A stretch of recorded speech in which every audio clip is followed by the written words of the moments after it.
A'udhu billahi minash shaitani rajim. Bismillahirrahmanirrahim. Today our topic is how heavy, how light for class 4th. Tasha bachcho asha az dream question karun. Question ch itkanan. The cost of 1 kg tomatoes is rupees 12. What is the cost of 5 kg of tomatoes?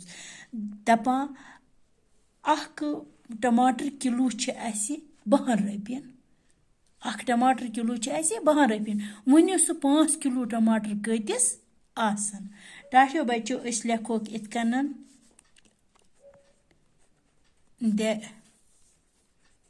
cost of 1 kg tomatoes.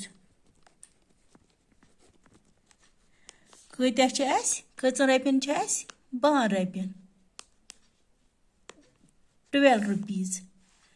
Therefore تیٚلہِ the cost of 5 kg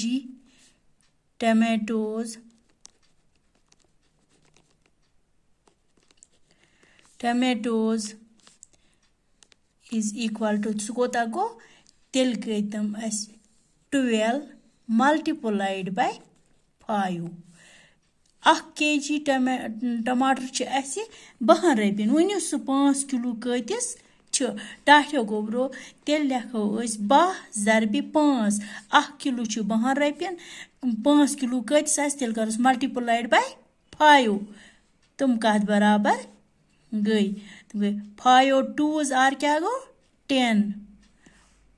1 लोग carry 5 1s are क्या गो 5 तो carry का गई 60 rupees. तेल छ ऐसे 1 kilo टमाटर छ 12 रुपयन तेल छ ऐसे 5 किलो टमाटर 60 रुपयन. टाटो बच्चो तेल क्या छ ऐसे 5 किलो टमाटर छ ऐसे 60 रुपयन. खुदा हाफिज.